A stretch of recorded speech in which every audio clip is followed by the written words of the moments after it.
दोस्तों बात करें भारत की जुडिशरी की, तो जब से हमने बात की स्वतंत्र न्यायपालिका है भारत में, तब से ही यानी कि आज़ादी के बाद से ही भारत में न्यायपालिका को लेके लोगों का जो ट्रस्ट है वो बहुत ज़्यादा बढ़ता ही गया।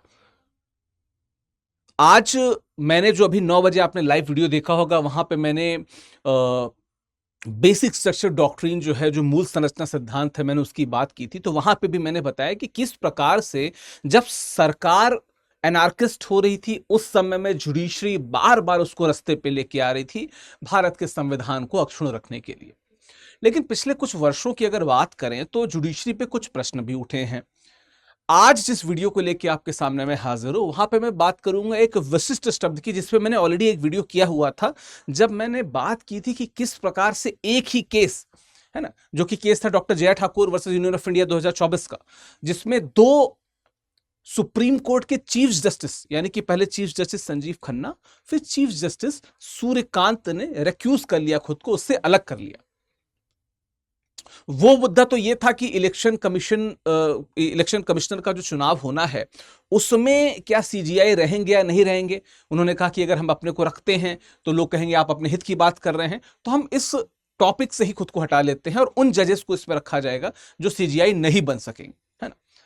तो एक तो वो रेक्यूजल का मुद्दा था, जहां पे जज ने खुद को अलग कर लिया था। और फिर जब मैं इसकी बात कर रहा हूं, तो मैं बात करता हूं जस्टिस केहर के भी, जो सीजीआई रह चुके हैं। उन्होंने कहा था कि अगर मैं रेक्यूजल के लिए जाता हूं, तो ये मेरे पद के हिसाब से, मेरे पद के अनुकूल से गरिमा संपन्न चीज नहीं होगी, ये गरिमामय बात नहीं होगी। तो इसका मतलब क्या है कि रेक्यूजल को लेके इवन जजेस में, खासकर सुप्रीम कोर्ट के जजेस में बहुत सारा विवाद रहा, बहुत सी बहसें हुई।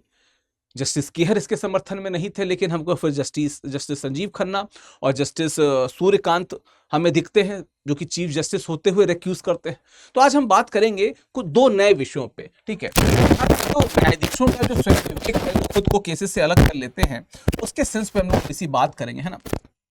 दो केसेस, एक केस आया है अरविंद केजरीवाल, जो लिकर स्कैम वाला इशू था, एक राहुल गांधी वाला, जो एक जज से कहा जा रहा है कि यू शुड रिक्यूज, आपको हट जाना चाहिए, वो नहीं हट रहे, उसके कारण बताया जा रहा है। और एक जगह जज जो शुरुआत में फैसले दे रहे थे, फिर वो हट जाते हैं, क्योंकि उन्हें लगा कि कहीं ना कहीं हितों के टकराव सी बात है, या उनको लग रहा है कि वो अब इस विषय पे निर्णय नहीं देंगे। इसी पे हम विस्तार से बात करेंगे, क्या है कहानी, कैसे है, हर चीज पे विस्तार से चलिए बात करेंगे, है ना।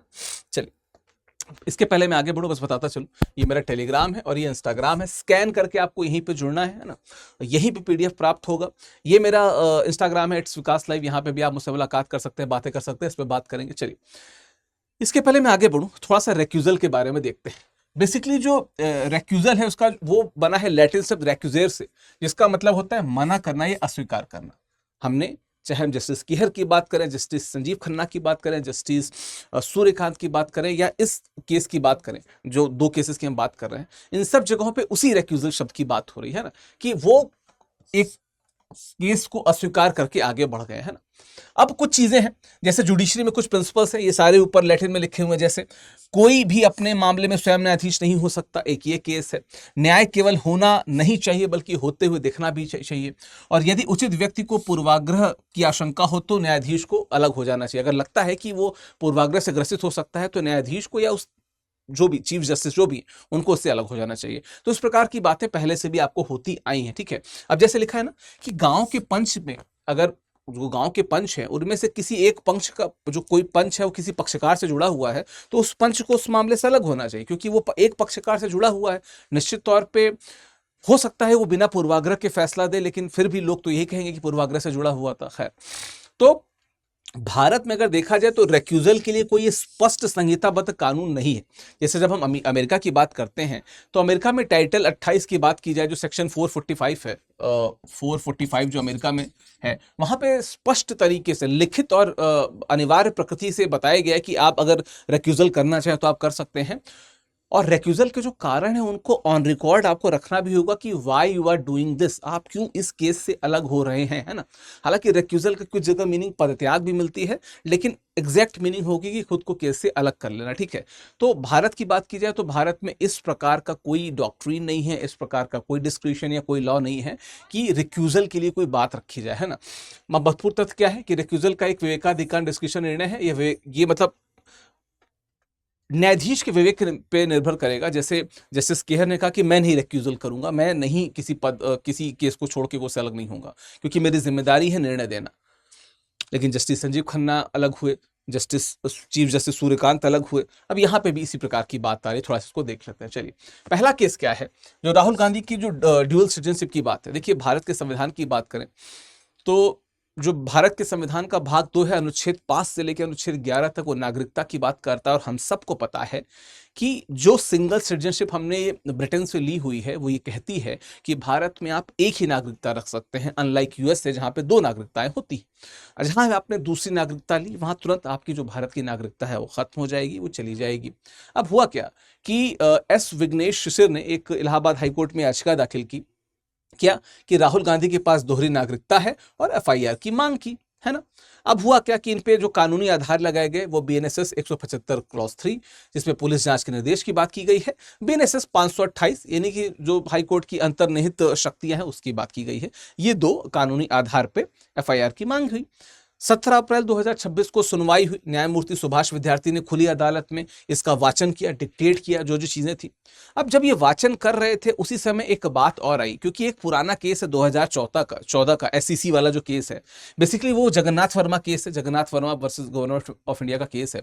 इस केस में कहा गया कि अगर किसी व्यक्ति पे एफआईआर दर्ज है ना, अगर जिसके खिलाफ एफआईआर की मांग हो, उसे सुनवाई का पूरा अधिकार है, ठीक है, उसे सुनवाई का अवसर मिलना चाहिए। इसका मतलब क्या कि ये जो डिक्टेशन हुआ, ये डिक्टेशन का कोई सेंस अब नहीं रह गया, क्योंकि अनटिल एंड अनलेस जिसके खिलाफ एफआईआर की मांग की जा रही है वो व्यक्ति, यानी कि इस केस में राहुल गांधी, उनको सामने रखा जाए और वो अपने विचार रखें, उनका क्या विचार कहना है या उनकी बात क्या है, उनका वर्जन क्या है, इस पे बात होनी है ना। तो ये रहे राहुल गांधी और इस पे बात हुई। अब जब ये बात बाहर हुई तो जो याचिकाकर्ता थे, जो यहाँ पे विघ्नेश शिशिर की जो बात हो रही है, उन्होंने क्या कहा कि डीप स्टेट की साजिश हो रही है ना। उन्होंने अदालत में बहुत सारे आरोप लगाए कि हमें सोशल मीडिया में ट्रायल का सामना करना पड़ रहा है, सीजीआई से हस्तक्षेप की मांग की, और इसको बड़ा ही एक जिसे कहते हैं कि एक अलग ही डाइग्रेस करके एक अलग डायरेक्शन में लेके गए। और कुल मिला के he was talking about that justice, जिन्होंने वहां निर्णय पढ़ा था, जिनकी अभी मैंने बात की, यानी कि न्यायमूर्ति सुभाष विद्यार्थी पे। तो निश्चित तौर पे सुभाष विद्यार्थी ने इसको लिया कि इनके पद के सम्मान के अगेंस्ट में है। तो उन्होंने क्या कहा, 21 अप्रैल 2026 को जस्टिस विद्यार्थी स्वतः संज्ञान लिया सुमेटो रिक्यूजल, और मामला सीजीआई को भेज दिया गया। उन्होंने खुद ही रिक्यूजल ले लिया कि नहीं, मैं नहीं रहूंगा इस पर, क्योंकि अगर याचिकाकर्ता को लग रहा है कि कहीं से मैं पूर्वाग्रह से ग्रसित हूं, और इस कारण, क्योंकि इन्होंने ही इसकी बात की थी ना कि जगन्नाथ वर्मा केस में जब तक एफआईआर के खिलाफ, मतलब एफआईआर जिसके खिलाफ है उसको नहीं सुन लिया जाता, तब तक हम निर्णय नहीं दे सकते। इसको लेके जो याचिका करते थे वो चले गए, उन्होंने कहा कि ये पूर्वाग्रह से ग्रसित निर्णय है, हम इस जज और इस प्रकार के निर्णय के समर्थन में नहीं हैं। जिसको अपने पे लेते हुए जस्टिस सुभाष विद्यार्थी क्या हुए, केस से अलग हो गए। उन्होंने कहा कि रेक्यूजल की तरफ जाते हैं, तो ये सीजीआई के पास चला गया। एक केस तो ये था। अच्छा, अब बात करते हैं। अब देखिए, हम सबको पता है कि अनुच्छेद 9 कहता है यदि कोई भारतीय नागरिक स्वेच्छा से विदेशी नागरिकता प्राप्त करता है तो भारतीय नागरिकता स्वतः समाप्त हो जाएगी। एक और कंफ्यूजन है, एक टर्म होता है जिसे हम कहते हैं क्या, जिसे हम कहते हैं कि ओवरसीज सिटीजन ऑफ इंडिया। आपको पता होना चाहिए कि ओसीआई एक प्रकार का कार्ड है, एक प्रकार से आपको एक सरकार ने एक्स्ट्रा हेल्प दी हुई है कि आप भारत के अगर नागरिक है, किसी भी मतलब भारत के नागरिक दूरस्थ हैं या किसी प्रकार से भारत से जुड़े हुए हैं, तो आपके पास एक कुछ फायदे हैं आपके साथ में। आप वोट वाली बात आपके साथ नहीं है, पद वाली बात आपके साथ में नहीं, ऐसी बहुत आप जमीन नहीं ले सकते भारत में, लेकिन आपको बार बार वीजा फ्री मिलेगा। आप वीजा आइए, अराइवल कीजिए, जो भी चीजें, जॉब कीजिए, आप सब कर सकते हैं।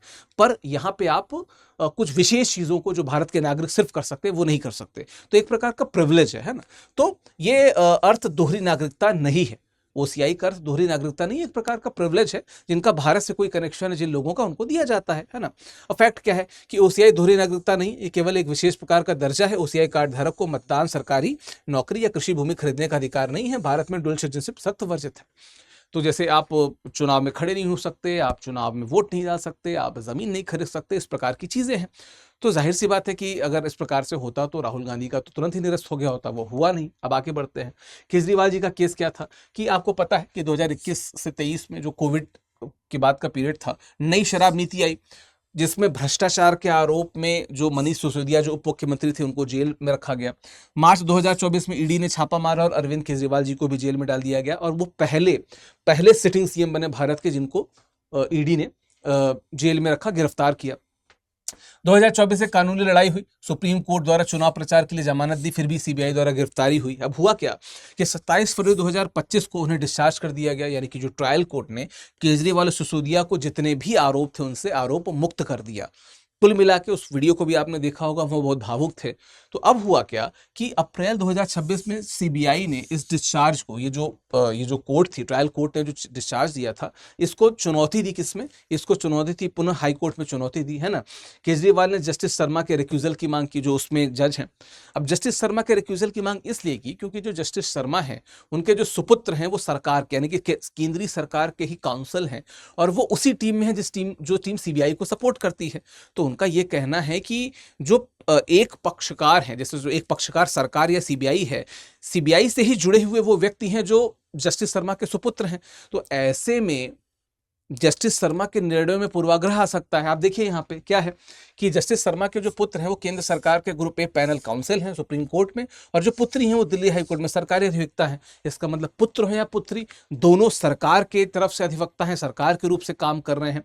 ऐसे में जो कानूनी व्यवस्था सीबीआई का प्रतिनिधित्व करती है वही व्यवस्था न्यायाधीश के परिजनों को नियुक्त करती है। इसका मतलब क्या है कि इसमें एक पूर्वाग्रह दिख सकता है, भाई जज साहब के जो बेटे हैं वही सीबीआई को असिस्ट कर रहे हैं, तो जाहिर सी बात है कि इसमें पूर्वाग्रह दिख सकता है। तो इन्होंने बोला कि जो जज साहब है उनको रेक्यूजल कर देना चाहिए, पद से अलग हो जाना चाहिए। जज साहब ने कहा कि मैं पद से अलग नहीं होऊंगा, मैं इस केस से, माफ कीजिएगा, इस केस से अलग नहीं होगा, मैं इस केस पे निर्णय करूंगा, सुनवाई करूंगा। ठीक है, अब क्या है, इसमें दो चीजें, एक पूर्वाग्रह की आशंका है और जो निष्पक्षता है कहीं ना कहीं वो कहीं गायब हो जाएगी और पक्षपात दिखेगा। इसकी आशंका केजरीवाल और उनके जो पक्षकार हैं उन्होंने इस बात को रखा कि जज साहब को वहां पे हट जाना चाहिए। और देखिए आप देख सकते हैं कि जो जज साहब के जो सुपुत्र हैं उनको बहुत सारे केसेस भी यहाँ पे मिले। ठीक है, अगर दोनों केसेस की तुलना करें तो राहुल गांधी केस में जज जो थे उन्होंने, सुभाष जी ने खुद ही एक्चुअल मतलब खुद ही बात कही कि वो केस से अलग हो रहे हैं, रिक्यूज कर रहे हैं। अरविंद केजरीवाल में आरोपी यानी कि जो केजरीवाल साहब उनके द्वारा मांग की गई है। यहाँ पे रिक्यूजल का आधार क्या है कि न्यायालय की मानहानि, सोशल मीडिया में जो कलंक लग रहे हैं उसके आधार पर उन्होंने खुद को अलग कर लिया। यहाँ पे कि परिवार जो है वो सरकारी नौकर हैं, सरकार की तरफ से काम करते हैं, इनफैक्ट वकील के रूप में सीबीआई को असिस्ट कर रहे हैं, तो उनको रिक्यूज कर जाना चाहिए। कानूनी प्रकृति क्या है कि आपराधिक शिकायत एफआईआर दर्ज करने की मांग वाली बात थी, इसके यहाँ पे आपराधिक अपील थी। यहाँ पे मुख्य डेटा पॉइंट क्या है कि याचिकाकर्ता ने विश्वास जताया कि ये जज साहब यानी कि जो जस्टिस सुभाष हैं ये सही से निर्णय नहीं दे रहे हैं, ये प्रेजुडिस है। और यहाँ पे क्या है कि निष्पक्षता बायस है, कि कहीं ना कहीं जो जज साहब है वो निष्पक्ष नहीं, पक्षपात कर सकते हैं। तो ये बात यहाँ पे चलिए ठीक है। अब अगर देखा जाए तो कुछ कानूनी शब्दावलियां हैं, मैं हर अपने पीडीएफ में यूपीएससी और स्टेट पीसीएस या अन्य व्यक्ति जो करंट अफेयर्स पढ़ते हैं उनके लिए कुछ टर्मिनोलॉजीज डाल देता हूं, आप इसको मेरे पीडीएफ से देख लीजिएगा। आगे बढ़ते हैं। अब दिक्कत यह है कि अनुच्छेद 121 211 न्यायाधीशों के आचरण की बात करता है, अनुच्छेद 125 221 संचित नीति से वेतन की बात करता है, कार्यपालय से पृथक्करण की बात करता है अनुच्छेद 50। तो ये बात करता है कि जुडिशरी किस प्रकार से स्वतंत्र है और जुडिशरी को स्वतंत्र होकर निर्णय लेना चाहिए। लेकिन फिर जवाबदेही की बात भी है। अनुच्छेद 124 कहता है कि अगर आप जवाबदेही नहीं दे रहे हैं, आप जवाबदेह नहीं है, तो आपके खिलाफ क्या हो सकता है, आपके खिलाफ कहीं ना कहीं महाभियोग लाया जा सकता है। ऐसे में जो जजेस हैं वो एक उसमें एक द्वैध में फंस गए कि क्या करें। एक जज साहब ने तो छोड़ दिया, एक जज साहब कह रहे छोड़ नहीं दे, हम छोड़ेंगे नहीं। तो इस प्रकार की बातें कब तक चलेंगी? हमने chief justice Sanjeev Khanna, chief justice Suryakant के केसेस में देखा। तो रेक्यूजल कितना तार्किक है कितना नहीं, इस पे लगातार जो बहसें हैं वो लगातार चल रही हैं। ठीक है, अब अगर देखा जाए तो कुछ चीजें बदली हैं, देख लीजिएगा जो परिवर्तन क्या हुए हैं सीआरपीसी से बीएनएसएस में। मैंने इसको फैक्ट के रूप में दे दिया है कि जो पहले 156(3) था सीआरपीसी में, वो बीएनएस में 175(3) हो गया, 482 528, इसको देख लेना यहाँ पे। ठीक है, अब क्या है कि किसी भी थाने में दर्ज कर सकते हैं एफआईआर। खैर ये तो सारी बातें हैं, ये तो एक कुछ फैक्ट्स हैं जो इसके रूप में जुड़ी थी। जो बात है वो आगे करते हैं, क्या है कि जो एक बैटल ग्राउंड नया बन गया है वो क्या है कि न्यायपालिका बनाम सोशल मीडिया। जो पहला केस था वहां पे भी हमने देखा कि सोशल मीडिया पे याचिकाकर्ता ने बहुत हाय तौबा मचाई, जिस कारण जज साहब को लगा कि सोशल मीडिया पे हमारे निर्णय का ट्रायल हो रहा है तो वाई नॉट इस केस से अलग हो जाया जाए। दूसरी तरफ अरविंद केजरीवाल के केस में बहुत ज्यादा सोशल मीडिया पे रोर मचा हुआ है कि भाई जब उन जज साहब के इतने क्लोज रिलेटिव सीबीआई की तरफ से सपोर्ट कर रहे हैं तो क्यों ना जज साहब को हट जाना चाहिए। तो एक नया बैटल ग्राउंड बन गया है और इसीलिए दिल्ली हाई कोर्ट ने कहा कि वीडियो हटा दिया जाए, इस प्रकार की बातें, इस प्रकार के केसेस को ना रखा जाए, वरना इस पे और ज्यादा जनता जो है वो बवाल मचाएगी। ठीक है, अब अगर ऐतिहासिक स्तर पे देखा जाए तो बहुत सारे केसेस हैं। ठीक है, रंजीत ठाकुर केस, बायस के लिए वास्तविक पूर्वाग्रह साबित करना जरूरी है ना, रीजनेबल एप्रीहेंशन, उचित आशंका नहीं है, एग्जैक्ट कारण बताइए, तब बायस सिद्ध होगा, तब तो रेक्यूजल की बात होगी। Supreme court advocates on record case है कि न्यायिक स्वतंत्रता की रक्षा के लिए कोलिजियन सिस्टम की स्थापना की बात की गई कि बहुत सारे लोग जुड़े, फिर जजेस को चुने वहां पे, है ना। अगला है पी दिनाकरन केस, पारदर्शिता और विश्वसनीयता के लिए न्यायाधीश द्वारा स्वयं को अलग करना आवश्यक है। कई बार ऐसा होता है कि जजेस को लगता है कि भाई इनसे हमारा, जैसे जो अरविंद केजरीवाल वाला केस है उसमें जो जस्टिस शर्मा है उनको निश्चित तौर पे अगर ये प्रूव्ड है कि सही में वो सीबीआई को काउंसिल कर रहे हैं तो उन्हें अलग हो जाना चाहिए, ये तर्क कहता है ना। हालांकि केहर साहब कभी भी इसके समर्थन में नहीं थे, ex chief justice. Jagannath Verma full bench, क्या मामला था कि क्या है कि जो प्रस्तावित आरोपी है जिसपे एफआईआर की मांग है उसे भी सुनने का अधिकार है ना। तो ये बात कह के गलत जज साहब ने, यानी कि जस्टिस सुभाष ने गलत क्या कहा था, लेकिन फिर भी बात की सोशल मीडिया में लानत मलानत हुई तो एक नया बैटल ग्राउंड वहां पे शुरू हो गया है। तो क्या चीजें हमें क्या सुधार करना चाहिए? पहला, जो रेक्यूजल की नीति है उसको कोडिफाई कीजिए, जैसे अमेरिका में होता है, सेक्शन 455 की मैंने बात की थी। ठीक है, रैंडम केस मैनेजमेंट सिस्टम, इस प्रकार की चीजों को जो एकदम से जो चीजें हो जाती, लिखा है ना कि फोरम शॉपिंग, इस प्रकार की चीजें जो बाहरी से एडजस्ट हो जाती है, सोशल मीडिया पर चलने लगती हैं, इसको रोका जाए। ठीक है, इसके अलावा क्या है कि न्यायाधीशों के परिजनों को प्रोफेशन एंगेजमेंट की घोषणा की बताएं कि उनके जो, क्योंकि आपको पता है कि न्यायाधीशों के जो घर वाले हैं वो कई तरह से असिस्ट करते हैं, चाहे वो उनके चाहे वो ब्रीफ होल्डिंग की बात हो, इस प्रकार की चीज़ें है ना, उनके केसेस को देखना, केसेस को मैनेज करना, सरकारी वकील बन जाना, इस प्रकार की चीज़ें हैं, इसको वो ओपनली बताएं कि कौन कौन कहाँ पे है ना। पारदर्शिता व गोपनीयता में संतुलन बनाए रखे कोर्ट, है ना। शिक्षा में, कानूनी शिक्षा में सुधार हो तो सिर्फ वकील केवल क्लाइंट के नहीं बल्कि ऑफिस ऑफ द कोर्ट है तो वकील क्लाइंट को भी बताए, कोर्ट को भी बताए कि कहाँ पे गड़बड़ी है, कहाँ पे नहीं है। जजेस भी बताएं कि उनके कौन कौन से रिश्तेदार कहाँ कहाँ किस किस पेशे में हैं, खासकर तब जब वो मामला केस जो है उनके रिश्तेदारों से, उनके रिश्तेदारों के प्रोफेशन से भी जुड़ा हो। तो इस प्रकार की चीजें होनी चाहिए। ठीक है, इस प्रकार की चीजों को ध्यान देना चाहिए। और इस विषय पे आपकी राय क्या है कि क्या इसका सख्त कानून बनना चाहिए? जस्टिस सुभाष भौमिक कितने सही हैं या जस्टिस शर्मा कितने सही हैं, इस पे भी आपकी राय हो तो आप बताइए। किस केस में रेक्यूजल सही लगता है, किस केस में आपको रेक्यूजल सही नहीं लगता है, और रेक्यूजल की बात पे आपका क्या मानना है कि इस प्रकार से चीफ जस्टिस का अलग हो जाना कितना सही है, कितना नहीं। कमेंट बॉक्स में आप बताते जाइएगा, आपके कमेंट्स का इंतजार है। ठीक है, स्टडी IQ में इस समय आप सबको पता है कि क्या चल रही है। इस समय सिविल सर्विसेज डे सेल चल रही है, यानी कि 50% आपको यहाँ पे ऑफ चल रहा है। ठीक है, और जो रैंक 88 है, यानी कि इस बार यूपीएससी में जो रैंक 88 है, दिशा पाटकर उनका आपको, दीक्षा पाटकर उनको आपका मेंटोरशिप मिलेगा इस बैच के साथ में। 50% डिस्काउंट मिल रहा है यार, आप मेरा कोड इस्तेमाल करो Vikas live, will get maximum discount. अच्छा ध्यान रखिएगा, 24 अप्रैल को ये सेल क्लोज हो रही है। And same goes with Hindi literature option जो मैं पढ़ाता हूँ, उस ऑप्शन में भी आपको मैक्सिमम यानी कि 50% का डिस्काउंट मिलेगा when you use my code Vikas live. Nagarjun से ये बैच शुरू हो रहा है, इस बैच से जुड़ने की डिटेल भी आपको हमारे ऐप या वेबसाइट पर मिल जाएगी। प्लीज जाइए, अद्भुत बैचेस हैं। हिंदी साहित्य चूंकि बेस्ट ऑप्शन रहा है, मैं ही पढ़ाता हूं और आज तक मेरे कोर्स से बाहर से कुछ आया ही नहीं है, तो आएगा नहीं। अगर आपसे जुड़ना चाहते हैं तो जुड़ सकते हैं।